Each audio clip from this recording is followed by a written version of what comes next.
Hello and happy learning all of you. My self Viren Wadhwa from Swastik education. आज हम आपके लिए फिर से एक नया टॉपिक वाइज रिवीजन वीडियो ले आए हैं, जिसमें हम चैप्टर 1 का topic 7 that is electric flux उसको डिस्कस करने वाले हैं।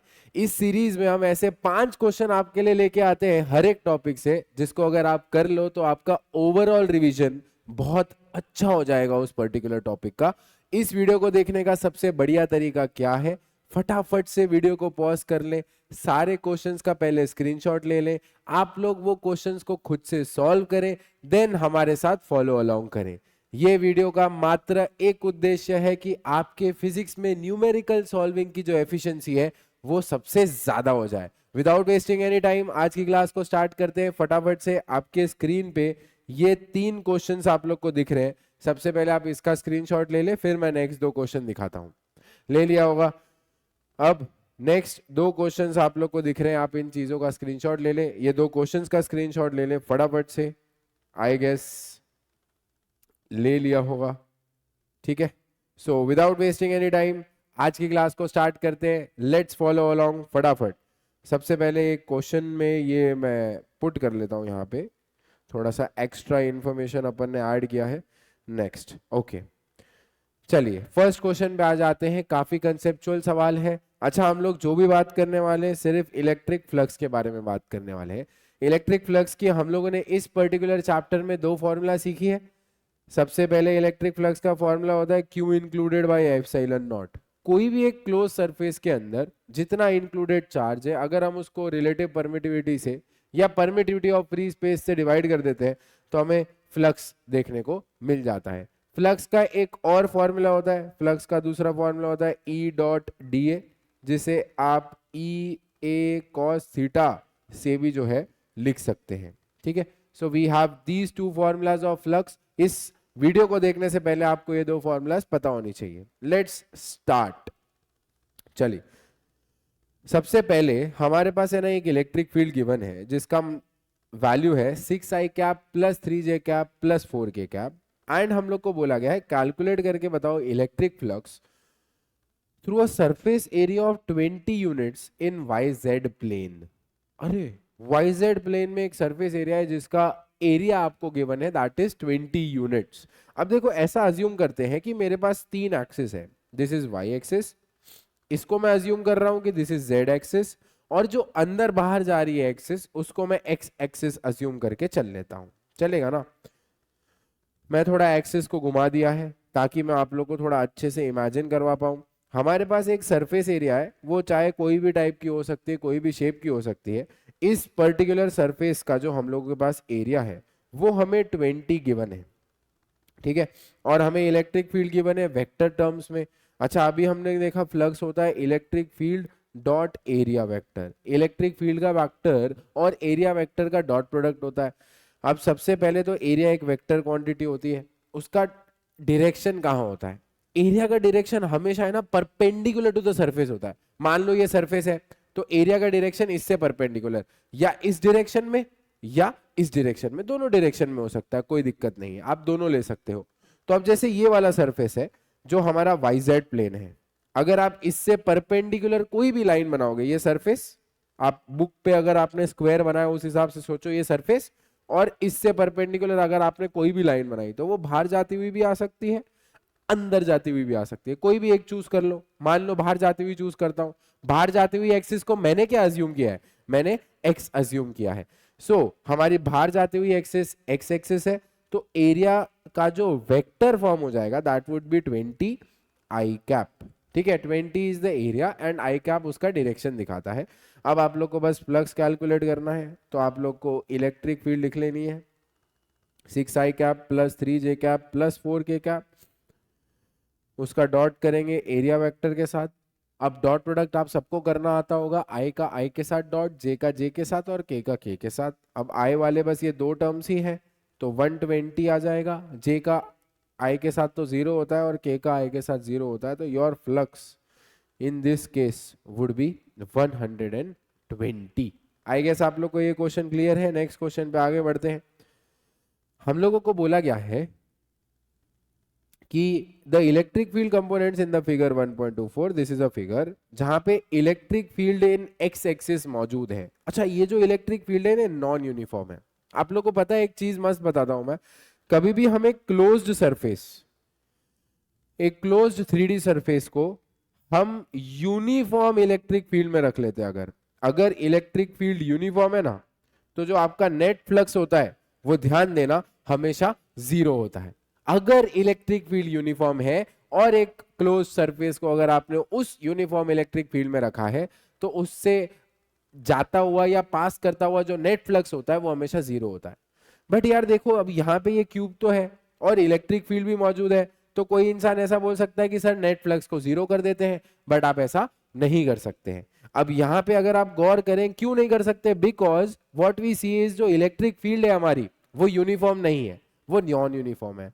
कैसे पता चला सर आपको, कैसे पता चला सर आपको, है ना? कैसे पता चला? क्योंकि जो एक्स है, इलेक्ट्रिक फील्ड जो है वो एक्स कोऑर्डिनेट पे डिपेंड कर रही है। जैसे जैसे एक्स कोऑर्डिनेट चेंज होता जाएगा वैसे वैसे इलेक्ट्रिक फील्ड चेंज होती जाएगी। Okay, so electric field is non uniform. Electric field in Y, electric field in Z जो है वो जीरो है, और आपको अल्फा का वैल्यू गिवन है 800। अच्छा, ये अल्फा इधर पुट करना है तो ऐसा लिख लेते ना, इलेक्ट्रिक फील्ड जो है हमारी एक्स एक्सिस में वो है 800 रूट एक्स आई कैप। ठीक है, वाई और जेड में इलेक्ट्रिक फील्ड जो है वो जीरो है। हमें टोटल फ्लक्स निकालना है और टोटल चार्ज निकालना है। अज्यूम करना है कि जो क्यूब का साइड है वो ए है, दैट इज 0.1 मीटर्स। सबसे पहले फ्लक्स निकाल लेते हैं। अच्छा, फ्लक्स हमेशा एक पर्टिकुलर सरफेस का निकाला जाता है। क्यूब में कितने सरफेस हैं? देखो, क्यूब में ये एक सरफेस है टॉप सरफेस, एक बॉटम सरफेस को 2 नाम दे देता हूं। टॉप को 1 नाम दिया, बॉटम को 2 नाम दिया। जो ये पीछे वाला स्क्वायर है, सबको दिख रहा है, ये पीछे वाले स्क्वायर को 3 नाम दे देता हूं। और ये जो आगे वाला स्क्वायर है, सबको दिख रहा है, इसको 4 नाम दे देता हूं। ठीक है ना, जो आगे वाला स्क्वायर है उसको 4 नाम दिया। ये वाला जो सरफेस है राइट साइड में, इसको मैं 5 नाम दे देता हूं, और इस वाले सरफेस को मैं 6 नाम दे देता हूं। ठीक है, तो कभी भी आप लोग को कोई भी सरफेस से फ्लक्स निकालने को बोला जाए, पहले आप ये देख लो कि कितने सरफेस है। सरफेस देखने के बाद आप लोग को क्या देखना है कि कितनी एरियाज है। सरफेस जो है ना हमारे सर, हर एक सरफेस की एरिया होगी, तो जो एरिया है वो किधर किधर है उसका डायरेक्शन भी बना लो। देखो, सबसे पहले वाली जो सरफेस होगी, सबसे पहले वाला जो सरफेस होगा उसकी जो एरिया होगी, हमने देखा एरिया हमेशा परपेंडिकुलर टू सरफेस होती है एंड आउटसाइड द सरफेस होती है। अगर 3D सरफेस है तो परपेंडिकुलर आउटवर्ड्स बनाने का। ठीक है, तो इस वाले के लिए परपेंडिकुलर आउटवर्ड्स बाहर, इस वाले के लिए परपेंडिकुलर आउटवर्ड्स नीचे, सेकेंड वाले के लिए नीचे, पहले वाले के लिए ऊपर। अच्छा, थर्ड वाले के लिए किधर होगा? सोचो, अंदर होगा ना। थर्ड वाले के लिए जो एरिया वेक्टर होगा वो अंदर साइड आएगा। सरफेस ऐसा है, एरिया या तो ऐसे हो सकती है या तो अंदर जाती हुई हो सकती है ना। 3D सरफेस के अंदर तो एरिया हो नहीं सकता, इसलिए 3D सरफेस के बाहर जाने वाला एरिया जो है हमें वो लेना रहेगा। तो इसमें मैं कैसे बनाऊं फिर? ऐसे थोड़ा ये साइड बना देता हूं, परपेंडिकुलर ही बनेगा हाँ, सरफेस से अंदर की तरफ। तो A3 जो है वो अंदर की तरफ है, जो A4 होगा वो बाहर की तरफ होगा। अंदर मतलब क्रॉस से दिखाया जाता है, बाहर मतलब डॉट से दिखाया जाता है। A5 ये साइड होगा एक्स एक्सिस में, और A6 जो है वो आपका नेगेटिव एक्स एक्सिस में होगा। हम लोगों ने 6 की 6 एरियाज बना ली है। अच्छा, जो इलेक्ट्रिक फील्ड है वो हमारी इस पर्टिकुलर डायरेक्शन में हमेशा, ठीक है, इलेक्ट्रिक फील्ड हमेशा इस पर्टिकुलर डायरेक्शन में है। आई गेस आपको क्लियर होता है? ये जो हमारी इलेक्ट्रिक फील्ड है पूरी की पूरी वो X axis, positive x axis में मौजूद है। ठीक है, ओके, चलिए अब बात करते हैं फ्लक्स की। अब है ना, फ्लक्स का फॉर्मूला होता है ई ए कॉस थीटा। अब आप लोगों को कितने फ्लक्स देखने को मिलेंगे? आप लोग को 6 फ्लक्स देखने को मिलने वाले है ना। टोटल फ्लक्स जो होंगे वो आपको 6 देखने को मिलेंगे, 1 2 3 4 5 और 6। चलिए फर्स्ट और सेकंड फ्लक्स की बात करते हैं। First is top surface, second is bottom surface. ठीक है, इन दोनों की बात करते हैं सबसे पहले। अच्छा, टॉप सरफेस में जो एरिया है वो ऊपर है, इलेक्ट्रिक फील्ड इधर है ना, ऐसे एक्स एक्सिस में है, एरिया ऊपर है, इलेक्ट्रिक फील्ड एक्स एक्सिस में है। तो एंगल क्या है एरिया और इलेक्ट्रिक फील्ड के बीच में? 90 डिग्री है। सो इसका मतलब जो पहला वाला फ्लक्स होगा वो तो जीरो हो जाएगा, ई ए कॉस 90, है ना। दूसरा वाला फ्लक्स भी जीरो हो जाएगा, ई ए कॉस 90, क्योंकि कॉस 90 जीरो होता है। अच्छा ई वन लिख लेता हूँ, ई वन ई टू, क्योंकि इलेक्ट्रिक फील्ड अलग अलग हो सकती है, ठीक है। फ्लक्स थ्री लिखते हैं, चलो फ्लक्स थ्री और फोर, थ्री और फोर जो है हमारे वो पीछे वाले और आगे वाले सरफेस है, ठीक है। अच्छा जो पीछे वाला सरफेस है उसकी एरिया इधर है अंदर, बराबर, और जो इलेक्ट्रिक फील्ड है वो इधर है। तो आप देखो अंदर वाले में और इधर वाले में जो एंगल है वो कितना है, बताओ बताओ बताओ बताओ, बताओ। ये देखो 90 डिग्री है ना। सो जो फ्लक्स थ्री और फ्लक्स फोर है उसमें भी जो इलेक्ट्रिक फील्ड एरिया वेक्टर के साथ एंगल बना रही है ना बच्चा लोग, वो क्या है, जीरो। Very good. अब आते हैं फिफ्थ फ्लक्स और सिक्स फ्लक्स के ऊपर। अच्छा जो पांचवा फ्लक्स है वो ये है ना, पांचवा फ्लक्स ये है, ये वाले फ्लक्स से इलेक्ट्रिक फील्ड इधर है, एरिया भी इधर है ना। इलेक्ट्रिक फील्ड और एरिया दोनों की दोनों इधर है इस डायरेक्शन में, तो दोनों के बीच में जो एंगल था वो क्या था, इलेक्ट्रिक फील्ड भी उधर ही एरिया भी उधर ही, तो उनके बीच में जो एंगल हो जाएगा that would be zero, right. So जो पांचवा वाला है E phi A cos zero, area सबकी सेम है इसलिए ए ही लिख रहा हूं, ठीक है। अब ये वाले सरफेस की बात करो, ये वाला जो सरफेस है इसकी जो एरिया है वो इस डायरेक्शन में है ना, इसकी एरिया इस पर्टिकुलर डायरेक्शन में है, बराबर, और इलेक्ट्रिक फील्ड इस डायरेक्शन में है। तो सोच के बताओ इलेक्ट्रिक फील्ड और एरिया के बीच में क्या एंगल है, सोच पा रहे हो, ऑफ कोर्स 180 डिग्री है। तो जो छठी इलेक्ट्रिक फील्ड आएगी आपकी वो आएगी E6A cos 180, बराबर। चलिए ये जीरो हो जाएगा, ये जीरो हो जाएगा, ये जीरो हो जाएगा, ये जीरो हो जाएगा, क्योंकि cos 90 जीरो होता है, cos 0 1 होता है, तो E5A cos 0 माइनस E6A हो जाएगा, क्योंकि cos 180 माइनस 1 होता है। देखो एरिया कॉमन निकाल लेता हूं बाहर, E5 माइनस E6, क्लियर है। अच्छा चलो अब E5 और E6 निकालना है, वो तो इजीली निकाल लोगे। इलेक्ट्रिक फील्ड की फॉर्मूला है 800 रूट एक्स। चलो E5 जो फिफ्थ सरफेस है वो कितना दूर है ओरिजिन से, सोचो। देखो ओरिजिन से चलना है, यहां से यहां तक कितना डिस्टेंस है A, यहां से यहां तक फिर से कितना डिस्टेंस है, देखो A। तो जो फिफ्थ वाला सरफेस है वो ओरिजिन से 2A डिस्टेंस दूर है ना। फिफ्थ वाला सरफेस ओरिजिन से 2A डिस्टेंस दूर है, तो जो x है उसकी जगह पे मुझे क्या लिखना पड़ेगा बच्चा लोग, रूट के अंदर 2A, ओके। अच्छा E6 जो सिक्स्थ सरफेस है वो ओरिजिन से कितना दूर है, आप खुद सोच के बता सकते हो। देखो जो ये वाला सरफेस है वो ओरिजिन से कितना दूर है, सिर्फ A डिस्टेंस दूर है। देखो ये वाला जो सरफेस है वो ओरिजिन से सिर्फ A डिस्टेंस दूर है, तो उसके लिए x कोऑर्डिनेट जो हो जाएगा ना वो a हो जाएगा। अच्छा सर वो डिस्टेंस को ही आप यहाँ पे क्यों पुट कर रहे हो, because electric field x coordinate पे डिपेंड करती है। मतलब अगर x कोऑर्डिनेट 1 है तो electric field 800 root 1, x coordinate 2 है तो इलेक्ट्रिक फील्ड 800 रूट 2। तो आपको x कोऑर्डिनेट पता होगा तो ही आपको इलेक्ट्रिक फील्ड पता होगी, समझ आ रहा है ना, बराबर, ठीक है। सो ये दो इलेक्ट्रिक फील्ड आ गई, दोनों निकालनी थी। अच्छा हमने टोटल फ्लक्स निकाल रहे थे, तो टोटल फ्लक्स देखो एरिया, अच्छा एरिया क्या होगा, स्क्वायर का एरिया, कोई भी एक पर्टिकुलर साइड का एरिया है ये। तो ये अगर ए है, ये अगर ए है, तो एरिया कुछ कुल मिला के कितनी हो जाएगी, ए स्क्वायर हो जाएगी। तो एरिया की जगह पे स्मॉल ए स्क्वायर लिख रहे थे, E5 की जगह पे 800 रूट 2A और E6 की जगह पे 800 रूट A। चलिए ए स्क्वायर 800 बाहर, बराबर, इधर रूट 2A को रूट 2 इंटू रूट ए लिख लेता हूं और इसको रूट ए लिख लेता हूं ताकि मैं रूट 2 को भी बाहर निकाल लूं। तो ए स्क्वायर, सॉरी रूट 2 बाहर नहीं आएगा, रूट ए बाहर आ जाएगा और अंदर आ जाएगा रूट 2 माइनस 1, ठीक है। अच्छा ए की वैल्यू आपको गिवन है 0.1 है, तो अगर आप 0.1 लिखते हो इधर तो 0.1 का square into 800 into root 0.1 into root 2 minus 1।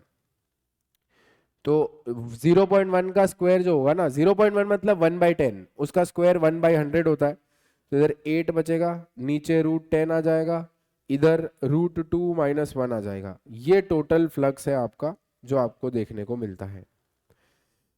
तो this was our first part का आंसर, जहां पे आप लोग को टोटल फ्लक्स निकालने को बोला गया था। अब सेकेंड पार्ट में आपको charge with in the cube निकालना है। तो टोटल फ्लक्स का एक और फॉर्मूला होता है, that is Q included by epsilon not. Q included आपको कैलकुलेट करना है, एप्सिलॉन नॉट आपको पता होता है, और आपने जो फ्लक्स है वो भी आराम से कैलकुलेट कर लिया है। अब एप्सिलॉन नॉट को बस सामने भेज दो तो आपको क्यू इंक्लूडेड का वैल्यू मिल जाएगा 8 एप्सिलॉन नॉट √2 - 1 होल अपॉन √10। तो आपका जो क्यू इंक्लूडेड है, मतलब जो चार्ज इन द क्यूब है, वो इतना होगा, और जो टोटल फ्लक्स है वो इतना आ जाएगा। आई होप सो आपको क्लियर है ये वाला क्वेश्चन। कभी भी ऐसा टाइप का क्वेश्चन आए, determine total number of surfaces, determine the direction of areas, determine the direction of electric field, फिर फ्लक्स का फॉर्मूला अप्लाई कर लो और सबको डायरेक्ट ऐड कर दो, बिकॉज फ्लक्स एक स्केलर क्वांटिटी है। ठीक है, नेक्स्ट क्वेश्चन पे आगे बढ़ते हैं। काफी अच्छा प्यारा सवाल है, वेरी इंपॉर्टेंट, गुड क्वेश्चन है। बहुत सारे लोगों से नहीं हुआ होगा, बहुत सारे लोगों को समझ ही नहीं आया होगा कि क्वेश्चन क्या कह रहा है। बहुत ध्यान से सुनेंगे। हमारे पास एक चार्ज है प्लस क्यू, जो कहाँ पे प्लेस्ड है, ओरिजिन पे प्लेस्ड है। ये रहा ओरिजिन, तो यहाँ पे ना एक चार्ज रखा है प्लस क्यू। ठीक है, okay. We have another sphere with centre 2,0,0 2,0,0 पे एक स्फीयर है, वो दिया है। दोनों स्फीयर का जो रेडियस है वो √2 मीटर है, मतलब जो रेडियस की वैल्यू है, radius of spheres is √2 metres. ठीक है, consider the sphere of another radius √2 metre centred at origin. तो ये जो अलग से स्फीयर है वो √2 मीटर का है। Consider the spherical caps PSQ। सो हमारे पास ये कैप है, कैप, ये, अच्छा ये कैप है। मुझे बताओ, ये जो पहला वाला स्फीयर मैंने यहाँ पे बनाया, स्फेरिकल कैप लिया, इसकी जो एरिया होगी वो कौन से डायरेक्शन में होगी, बताओ। अच्छा, जो एरिया होती है वो इससे परपेंडिकुलर होगी, या इधर या इधर। अच्छा, अंदर की तरफ तो नहीं हो सकती, ये स्फीयर के अंदर की तरफ तो नहीं होगी। तो जो एरिया होगी वो कहाँ होने वाली, बाहर होने वाली है। मतलब इसकी जो इसकी जो एरिया होगी, अच्छा जो कलर यूज किया उसी से बनाता हूं, तो इस वाले की जो एरिया होगी वो इधर होगी। जो पहला कैप हमने लिया उसकी जो एरिया है वो इस डायरेक्शन में, नेगेटिव एक्स डायरेक्शन में है। ठीक है, अच्छा दूसरा एक और कैप है PRQ। So another cap is PRQ, ये। अच्छा, ये वाला जो कैप है वो तो इस स्फीयर का पार्ट है ना, इस स्फीयर का पार्ट है। अच्छा, इसकी एरिया कहाँ हो सकती है, एक अंदर एक बाहर, कहाँ होगी, अंदर वाली तो नहीं हो सकती, स्फीयर के टूवर्ड्स नहीं होती, स्फीयर के अपोजिट साइड होती है। तो जो दूसरे की एरिया होगी वो इस डायरेक्शन में होगी। सबको क्लियर होता है, आराम आराम से कर रहे हैं, बहुत अच्छे से ध्यान देना। ठीक है, okay.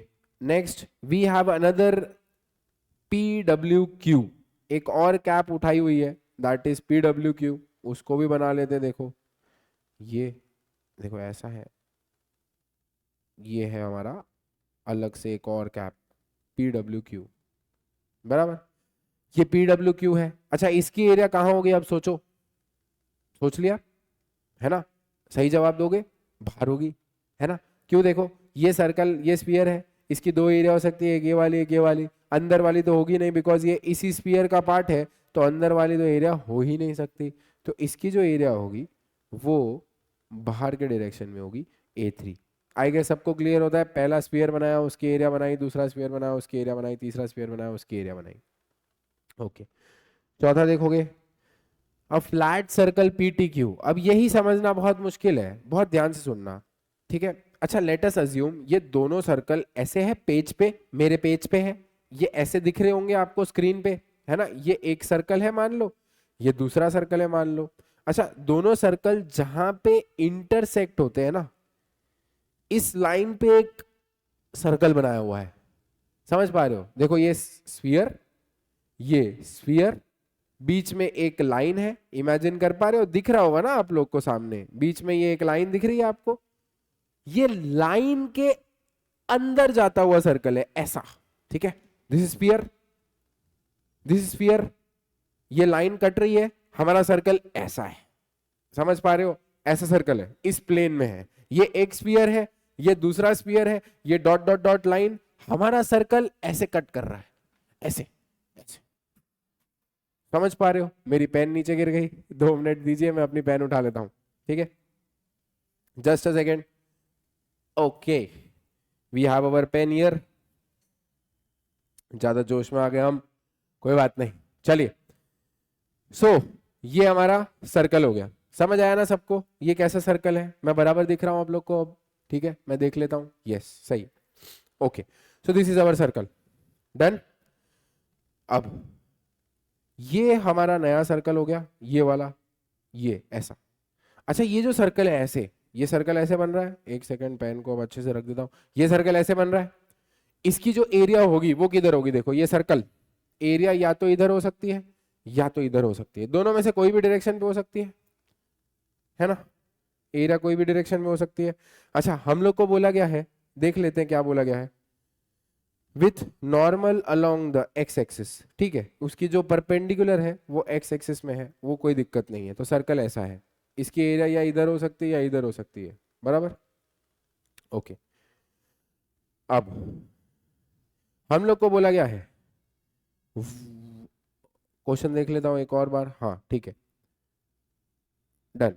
What is the sign of electric flux through each of the surfaces 1 2 3 4? तो हमारे पास ये 4 सरफेस थे, राइट? एक बीच वाला, एक ऐसा वाला, एक ऐसा वाला, एक ग्रीन कलर, और एक बीच में सर्कल है, उसको भी कुछ कलर से बनाना है तो बना देता हूं।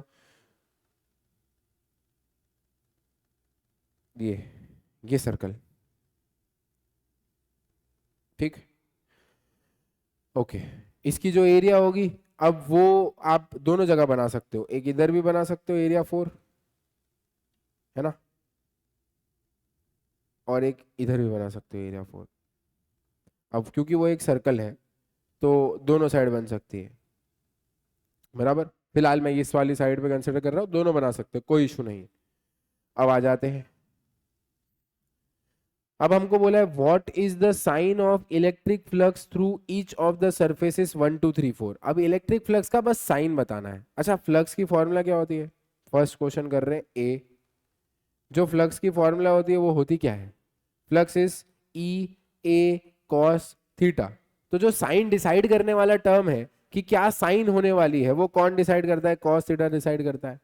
अच्छा, हमें पता है अगर थीटा 0 से 90 के बीच में होता है तो हमारा जो कॉस थीटा होता है वो पॉजिटिव होता है, और अगर हमारा थीटा 90 से 180 के बीच में होता है तो हमारा जो कॉस थीटा होता है वो नेगेटिव होता है। इन शॉर्ट, एक्यूट एंगल बनेगा तो कॉस थीटा की वैल्यू पॉजिटिव होगी। अच्छा, एक्यूट एंगल किसके बीच में? इलेक्ट्रिक फील्ड और एरिया के बीच में।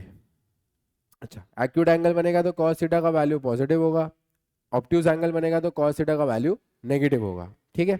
अब देखो क्वेश्चन में क्या बोला है, सबका साइन बताना है। पहले वाले का बताते हैं। पहला वाला देखो, ये है पी एस क्यू। अच्छा, इलेक्ट्रिक फील्ड कहाँ होगी? जो पॉजिटिव चार्ज होता है वो इलेक्ट्रिक अप फील्ड लाइंस जो देता है वो अपने से दूर भेजता है, ऐसी ऐसी जाएगी, है ना? इलेक्ट्रिक फील्ड लाइन अपने से दूर भेजेगा। थोड़ा कलर बनाता हूँ, अलग कलर करता हूँ। अब वाइट तो कर नहीं सकते, कुछ और करते हैं, चलो ऐसे, बराबर? तो ये चार्ज की वजह से जो इलेक्ट्रिक फील्ड लाइंस जा रही है वो उससे दूर जा रही है। तो these are your electric field line. समझ आ रहा है सबको? चार्ज से दूर जाती है ना, पॉजिटिव चार्ज है ना, उससे दूर जाती है हर जगह पे। ऐसा नहीं खाली इधर ही होगी, ऐसे भी होगी, ऐसे भी होगी, ऐसे भी होगी, ऐसी भी होगी, ऐसी भी होगी, ऐसी भी होगी, ऐसी भी होगी, हर जगह होगी, बराबर? ओके, चलिए, समझ आ गया इलेक्ट्रिक फील्ड लाइन कहाँ है। अब फर्स्ट सरफेस के लिए देखते हैं। ये वाला सरफेस है, आराम से सुनना, ये वाला सरफेस है। कोई भी एक इलेक्ट्रिक फील्ड लाइन पकड़ लो, मान लो ये वाली पकड़ता हूँ, ये भी तो एक इलेक्ट्रिक फील्ड लाइन होगी ना, पॉजिटिव चार्ज से जा रही होगी उसकी दूर। अच्छा, जो एरिया है वो किधर है? इधर, है ना? ये एरिया इधर है, मतलब इलेक्ट्रिक फील्ड लाइन इधर है, एरिया इधर है। इनके बीच में एंगल कैसा है? एक्यूट है कि ऑब्ट्यूज है? ऑब्ट्यूज है, 180 डिग्री। तो फ्लक्स कैसा होगा? नेगेटिव। कोई और ले लो, मान लो ये वाली लाइन ली, और एरिया तो इधर है, तो इनके बीच में एंगल कैसा है? ऑब्ट्यूज। तो फर्स्ट वाला जो है P S Q, P S Q के लिए जो हमारी फ्लक्स होगी वो नेगेटिव होगी। फिर ले लेते हैं P, कौन सा है वो, PRQ है। PRQ के लिए फ्लक्स सोच के बताओ, नेगेटिव होगा कि पॉजिटिव होगा, आराम से सोचो, एकदम आराम से सोचो। R ये रेड वाला है, चलो इलेक्ट्रिक फील्ड इधर, रेड वाले की एरिया इधर, इन दोनों के बीच में एंगल क्या है, जीरो, एक्यूट, पॉजिटिव। या नहीं तो देखो, ये इलेक्ट्रिक फील्ड ली, ये एरिया ली, इन दोनों के बीच में एंगल एक्यूट है, तो जो फ्लक्स होने वाला है अगला वाला PRQ, उसमें जो फ्लक्स होगा वो हमारा पॉजिटिव हो जाएगा। ओके, नेक्स्ट PRQ के बाद है हमारे पास PWQ। PWQ का जो फ्लक्स है अब वो सोच के बताओ। देखो ये रहा PWQ, इसकी एरिया बाहर की तरफ है, इलेक्ट्रिक फील्ड भी बाहर की तरफ है, एक्यूट एंगल बना रहा है, तो अगेन जो मेरा फ्लक्स हो जाएगा ना वो क्या हो जाएगा बच्चा लोग, बोलो बोलो बोलो, पॉजिटिव हो जाएगा। ठीक है, तो पहले वाले का फ्लक्स नेगेटिव है, बाकी दोनों का फ्लक्स पॉजिटिव है। ओके, नेक्स्ट, अब ये हो गया PWQ with the normals outwards to the respective axis, the flat circle PTQ with the normal along the X axis. अब देखो PTQ की जो नॉर्मल है वो एक्स एक्सिस के अलोंग दी है, मतलब पॉजिटिव एक्स के अलोंग दी है, सिर्फ एक्स बोला है तो एक्स एक्सिस, नेगेटिव नहीं बोला है, तो हम जो एरिया 4 कंसिडर करेंगे वो यही वाली करेंगे। ठीक है, अच्छा, फ्लक्स ए, इलेक्ट्रिक फील्ड इधर जा रही है, एरिया इधर है, अगेन जो आपका एंगल है वो देखो कैसा है, एक्यूट एंगल है, तो आपका जो फ्लक्स होने वाला है इस पर्टिकुलर केस में भी वो कैसा होगा, पॉजिटिव हो जाएगा, बिकॉज एक्यूट एंगल है। तो सर्कल, फ्लैट सर्कल जो PTQ था उसकी वजह से भी जो फ्लक्स होगा वो पॉजिटिव ही होने वाला है। आई गेस सबको क्लियर है, काफी कंसेप्चुअल सवाल है, देखो बहुत मजा आएगा क्वेश्चन करते हुए। सो दिस वाज फर्स्ट का, दिस वाज सेकंड का, दिस वाज थर्ड का एंड दिस वाज फोर्थ। तो ये ए पार्ट हमारा डन हो चुका है। अब देखो बी पार्ट क्या है कि ये first, second, third, fourth flux के बीच में क्या रिलेशन होगा वो कैलकुलेट करके बताना है। अब जो रिलेशन होता है वो क्या होता है, इलेक्ट्रिक फील्ड और एरिया पे डिपेंड करता है। अब देखो सब में से जो इलेक्ट्रिक फील्ड पास होने वाली है वो सेम ही होने वाली है ना, जितनी लाइन देखो इधर से जा रही है, देखो ना आप गिनो ना, 1 2 3 4 5 6 7, अगर 7 लाइन है तो सातों के साथ यहां से भी जा रही है, यहां से भी जा रही है, यहां से भी जा रही है, यहां से भी जा रही है, तो हर एक इलेक्ट्रिक फील्ड लाइंस की जो नंबर है वो सेम है।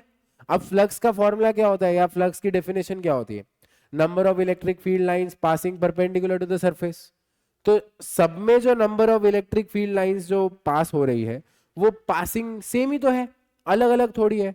हर सरफेस से जो इलेक्ट्रिक फील्ड लाइन पास हो रही है, सब में से जो इलेक्ट्रिक फील्ड लाइन पास हो रही है वो साथ ही हो रही है, सब सरफेस में से number of electric field lines same pass करने वाली है, बिकॉज सबके लिए सेम चार्ज प्लस क्यू यहां पे रखा गया है। इससे हम ये बोल सकते हैं कि सब पे जो फ्लक्स होने वाला है, फ्लक्स 1, फ्लक्स 2, फ्लक्स 3, फ्लक्स 4, जो चारों का होने वाला है वो सेम होने वाला है।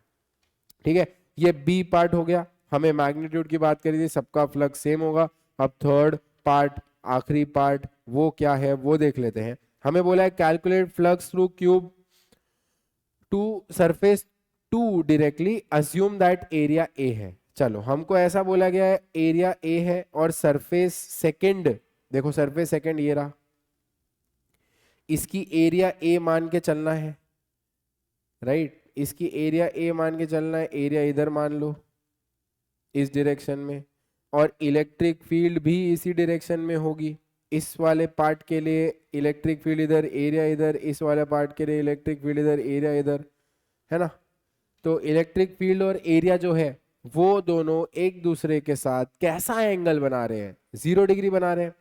सेकेंड सरफेस के लिए अगर आप फ्लक्स का फॉर्मूला लगाएंगे तो आप क्या लिखोगे, ई ए कॉस थीटा लिखोगे ना, बोलो, तो ई ए कॉस 0 लिखोगे ना तो ई ए आ जाएगा। अच्छा एरिया तो आपको बोला है ए मान के चलो, बस इलेक्ट्रिक फील्ड ढूंढनी है। अच्छा इलेक्ट्रिक फील्ड का फॉर्मूला क्या होता है, के क्यू बाई आर स्क्वायर होता है। अब मुझे बताओ, एक बात बताओ, ये हमारा स्फीयर है पूरा, है ना, दिस इज अवर स्फीयर, हमारा चार्ज यहाँ पे पड़ा है, हमें इस पर्टिकुलर पॉइंट पे एरिया निकालनी है, मतलब इलेक्ट्रिक फील्ड निकालनी है, बराबर। देखो चार्ज इधर है, इस पर्टिकुलर पॉइंट पे हमें इलेक्ट्रिक फील्ड निकालनी है। तो यही तो यहां से यहां तक ही तो डिस्टेंस है। अच्छा ये डिस्टेंस क्या है, रेडियस ऑफ स्फीयर तो नहीं, देखो यहां से यहां तक का डिस्टेंस रेडियस ऑफ स्फीयर ही तो है, जो आपको कितना दिया है, √2 दिया है, बराबर। तो आपका जो रेडियस ऑफ स्फीयर है वो √2 है, और वही आपका डिस्टेंस भी हो जाएगा। तो k की जगह पे आप लिखेंगे 9 इंटू 10⁻⁹। अच्छा क्या चार्ज हम लोग को गिवन है, नहीं गिवन है, और r की जगह पे आप लिखेंगे √2 का स्क्वायर। तो इलेक्ट्रिक फील्ड आएगी 4.5 Q इंटू 10⁻⁹। ये वैल्यू इधर पुट कर दो, तो फाइनली जो फ्लक्स आ जाएगा वो आ जाएगा 4.5 इंटू 10⁻⁹ QA। ना हमें Q पता है ना हमें A पता है, तो this would be your final answer. काफी कंसेप्चुअल, काफी अच्छा सवाल था। आई गेस आप लोग को ये सवाल क्लियर हो गया होगा। नेक्स्ट क्वेश्चन पे आगे बढ़ते हैं। नेक्स्ट क्वेश्चन काफी इजी है। हमें बोला गया है, हमें बताना है what is the net electric field flux through the surface.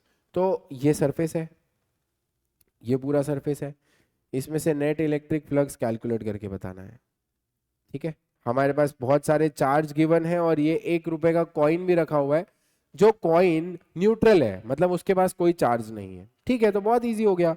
अब देखो टोटल फ्लक्स का फॉर्मूला होता है, टोटल फ्लक्स का क्या फॉर्मूला होता है, Q included by epsilon not. अब आप देखो ये डायग्राम में कौन कौन से चार्ज इंक्लूडेड है, Q1 Q2 Q3। तो आपके जो Q इंक्लूडेड हो जाएंगे वो क्या हो जाएंगे, Q1 प्लस Q2 और Q3 बाय एप्सिलॉन नॉट। ठीक है, अब आपको Q1 का वैल्यू पता है, Q2 का वैल्यू भी पता है, -5.9 नैनो कूलम है, और Q3 का वैल्यू भी पता है, -3.1 नैनो कूलम है अपॉन एप्सिलॉन नॉट। ये और ये कट जाएगा। अच्छा नैनो कूलम का मतलब आप लोगों को पता है क्या होता है, 10⁻⁹। एप्सिलॉन नॉट की वैल्यू भी आप लोगों को पता है, 8.85 इंटू 10⁻⁻12 की 13। ठीक है, तो 8.85 इंटू 10⁻⁻, अरे 1 सेकेंड, हाँ आउट ऑफ नोवेयर वैल्यू दिमाग से निकल जाती है कभी कभी। 9 इंटू 10⁻⁹ 1/4 एप्सिलॉन नॉट होता है, तो 12 होता है। ठीक है, तो 8.85 इंटू 10⁻⁻12, 4 3 ज़ा 12, 9 ज़ा 108 बराबर। सो और ये हो गया आपका, क्या हो जाएगा, ये आपका Q included by epsilon not था, मतलब ये फ्लक्स है, ये भी फ्लक्स है। Q इंक्लूडेड की जगह पे ये वैल्यू डाल देंगे और एप्सिलॉन नॉट की जगह पे ये वैल्यू डाल देंगे, बराबर। तो यहाँ से आपको फ्लक्स मिल जाएगा। अच्छा ये नेगेटिव साइन जो है इसका अगर आप चाहिए तो मोड कर लीजिए, तो आपको फ्लक्स का फाइनल आंसर जो है वो मिल जाएगा। वो भी निकाल लेते हैं। देखो 5.9 है, उसको आप बढ़ा दो, इसको आप छोटा कर दोगे तो ये और बढ़ जाएगा। तो फिलहाल 59/88.5 इंटू 10⁻³ इसका मोड ले लिया, और अब आप 88 को 6 करोगे तो 480, तो 767 के आसपास इंटू 10⁻³ तो 0.67 इंटू 10⁻³ या 0.7 इंटू 10⁻³, 600 या 700 के बीच में आपका आंसर जो है वो आ जाएगा। ठीक है, तो वो आप कैलकुलेट कर लेंगे, तो this is your total flux that you can calculate. बहुत इजी सवाल था, सिर्फ टोटल चार्ज करना था और अपॉन एप्सिलॉन नॉट कर देना था और आपका काम हो जाएगा। नेक्स्ट, और आज के इस पर्टिकुलर टॉपिक के लास्ट क्वेश्चन पे आ जाते हैं। हमें बोला गया हमारे पास ये 2 स्फीयर्स हैं, अगेन इजी सवाल है। सबसे पहले बोला गया find out the ratio of electric flux through them. अच्छा स्फीयर 1 और स्फीयर 2 के इलेक्ट्रिक फ्लक्स का हमें रेशियो बताना है। तो स्फीयर 1 में जितना चार्ज होगा अपॉन एप्सिलॉन नॉट, स्फीयर 2 में जितना चार्ज होगा अपॉन एप्सिलॉन नॉट, क्योंकि फ्लक्स का फॉर्मूला होता है Q बाई एप्सिलॉन नॉट। ठीक है, तो ये एप्सिलॉन नॉट कट जाएगा, Q1/Q2 फ्लक्स 1/फ्लक्स 2 आ जाएगा। ठीक है, अब Q1/Q2 है। अच्छा पहले वाले स्फीयर के अंदर कितना चार्ज है, देखो पहले वाले स्फीयर के अंदर कितना चार्ज है, बोलो 2Q, बराबर। तो पहले वाले स्फीयर जो है उसके अंदर हम 2Q लिख लेते हैं। दूसरे वाले स्फीयर के अंदर कितना चार्ज है, बोलो दूसरा वाला जो बाहर वाला स्फीयर है उसके अंदर ये 4Q भी है और 2Q भी है, तो कुल मिला के 6Q का चार्ज है। Q कट जाएगा, तो फ्लक्स 1 अपॉन फ्लक्स 2 जो है आपका वो 1/3 देखने को मिलेगा। ठीक है, तो फर्स्ट क्वेश्चन तो आसान था, सिर्फ आप लोग को फ्लक्स का रेशियो निकालना था, चार्ज निकाल के काम हो जाएगा।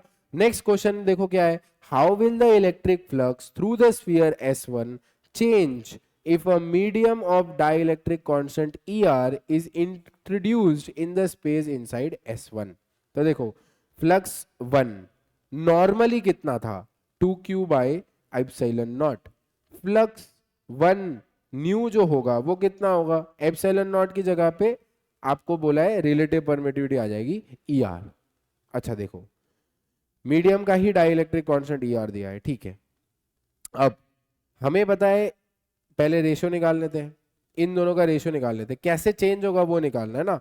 तो रेशियो निकाल लो, तो फ्लक्स 1 अपॉन फ्लक्स न्यू जो होगा वो ER अपॉन E0 हो जाएगा, ठीक है। अच्छा हमें पता है, we know that ER is greater than E0, है ना। जो रिलेटिव परमिएबिलिटी होती है वो हमेशा परमिएबिलिटी ऑफ फ्री स्पेस से ज्यादा ही होती है। रिलेटिव परमिएबिलिटी हमेशा परमिएबिलिटी ऑफ फ्री स्पेस से ज्यादा ही होती है।